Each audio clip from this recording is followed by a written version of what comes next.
Bismillahirrahmanirrahim. Assalamualaikum warahmatullahi wabarakatuh. Anak-anak, hari ini kita akan mempelajari materi tentang peradaban Islam, Daulah Syafawi. Sebelumnya, saya akan memperkenalkan diri terlebih dahulu. Perkenalkan, nama saya Nur Ayu Azila, seorang mahasiswa semester 7 Institut Agama Islam Tarbiyatut Thalabah Kranji Paciran Lamongan dengan NIM 2186208144, Fakultas Tarbiyah dan Ilmu Keguruan, Prodi Pendidikan Agama Islam. Saya sedang menempuh praktik pengalaman lapangan mengajar di MA Mazra'atul Ulum Paciran Lamongan dengan mapel Sejarah Kebudayaan Islam. Baik, capaian pembelajaran pada materi kali ini adalah peserta didik dapat mengevaluasi proses lahirnya Daulah Utsmani, Mughal, dan Syafawi, dan perkembangan peradaban dan ilmu pengetahuan di tiga daulah ini sebagai inspirasi dalam menciptakan kehidupan yang harmonis, toleran, dan moderat dalam kehidupan berbangsa dan bernegara. Tujuan pembelajaran pada materi kali ini yang pertama yakni mengidentifikasi proses lahirnya dinasti Syafawi dan mengidentifikasi perkembangan pemerintahan dinasti Syafawi. Baik anak-anak, mari kita simak sebentar cerita singkat mengenai Daulah Syafawi. Berikutnya yaitu dinasti Syafawi. Dinasti Safawiyah bermula dari gerakan Sufi di kawasan Azerbaijan yang disebut Safawiyeh. Pendiri gerakan Sufi ini ialah Syekh Syafiuddin dari Ardabil yang berkuasa dari tahun 1501 hingga 1722. Ardabil adalah sebuah kota bersejarah di Iran Utara. Nama Ardabil berasal dari nama Zoroastrianisme Artafil yang berarti kota suci.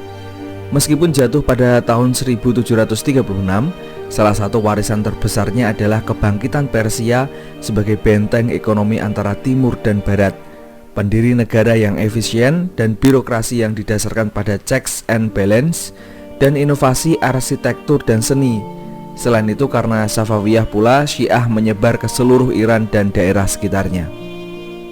Pada puncak kejayaannya, sastra, kesenian, dan arsitektur Persia berkembang pesat, dan contohnya adalah pembangunan alun-alun Nagsi Jahan di Isfahan. Kejayaan Safawiyah mulai surut pada abad ke-17. Raja-raja Safawiyah semakin lama semakin tidak efisien dan hidup berfoya-foya. Iran juga terus diserang oleh Turki Utsmaniyah, Afgan, dan Arab. Safawiyah turut berhadapan dengan ancaman baru yaitu Kekaisaran Rusia di sebelah utara dan serangan tentara Mughal di sebelah timur. Lebih buruk lagi, ekonomi Safawiyah merosot akibat perubahan jalur perdagangan antara timur dan barat yang tidak lagi menggunakan jalur sutra, tapi menggunakan jalur pelayaran. Sejak Turki menutup pelabuhan Konstantinopel atau Istanbul yang mengakibatkan munculnya penjelajahan samudra.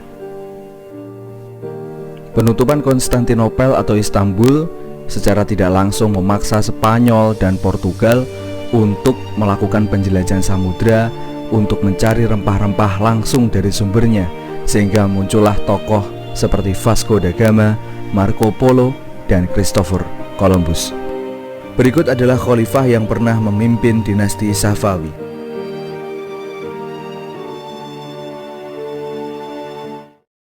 Nah, ini adalah timeline atau alur waktu kejadian-kejadian atau peristiwa yang terjadi pada masa Daulah Syafawi. Yang pertama, pada tahun 1301 Masehi, Safi al-Din mendirikan gerakan Tarikat Sufi di Iran atau Persia. Kemudian pada tahun 1501 Masehi, Ismail I mendirikan Safawiyah di Persia. Kemudian pada tahun 1598 Masehi, terjadi perpindahan ibu kota Safawiyah di Persia.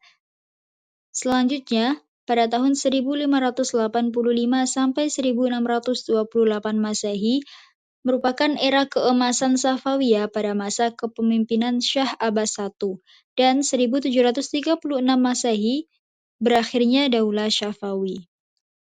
Oke, karena tadi kita sudah melihat cerita singkat Daulah Syafawi, kali ini kita akan mendengarkan proses lahirnya Daulah Syafawi secara detail.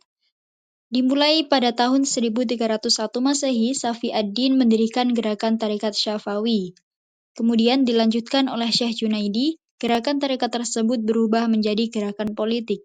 Selanjutnya, pada kepemimpinan Syekh Haidar, gerakan tersebut berubah lagi menjadi pasukan militan. Akhirnya, pada kepemimpinan Ismail I, gerakan tersebut yang sudah berubah menjadi pasukan militan diteruskan oleh Ismail I dan berhasil diangkat menjadi syah atau raja pada tahun 1501 Masehi. Pada tahun ini, Daulah Syafawi didirikan. Nah, kita lanjut pada perkembangan pemerintahan Daulah Safawiyah.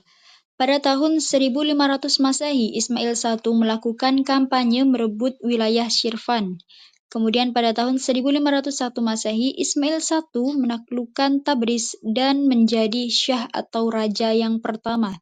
Pada tahun 1501 sampai 1510 Masehi, wilayah kekuasaannya meliputi seluruh Persia dan bagian timur Bulan Sabit Subur. Kemudian pada tahun 1514 Masehi, Ismail I melakukan perang dengan Daulah Utsmaniyah di dekat kota Khoi, tetapi Ismail I mengalami kekalahan dan akhirnya suka menyendiri dan kehidupan hura-hura. Pada tahun 1524 Masehi, terjadi kematian Ismail I dan ini memicu perang saudara. Pada tahun 1533 Masehi, Tahmas I mengontrol kembali Daulah Safawiyah. Selanjutnya, pada tahun 1524 Masehi sampai 1587 Masehi, masih sering terjadi peperangan dengan Daulah Utsmaniyah. Pada tahun 1587 Masehi, Abbas I berhasil menstabilkan kondisi Daulah Syafawi. Pada tahun 1598 Masehi, Abbas I berhasil memindahkan ibu kota wilayah Safawiyah dari kota Tabriz ke kota Isfahan dan menaklukkan kota Herat. Kemudian pada tahun 1602 sampai 1618 Masehi, Abbas I melakukan kampanye perebutan wilayah dan kekuasaan Timur Tengah. Kemudian pada tahun 1616 Masehi, Abbas I berhasil merebut kembali Baghdad. Pada tahun 1622 Masehi, Abbas I berhasil mengusir Portugis dari Kepulauan Hormuz dan pelabuhan Kurman diubah menjadi Bandar Abbas. Kemudian pada abad ke-17 Masehi, Daulah Syafawi mengalami kemunduran dan akhirnya berakhir. Nah, demikian tadi proses lahirnya Daulah Syafawi dan perkembangan masa pemerintahan sampai masa kemundurannya. Terima kasih sudah menonton. Terima kasih atas segala perhatiannya. Wassalamualaikum warahmatullahi wabarakatuh.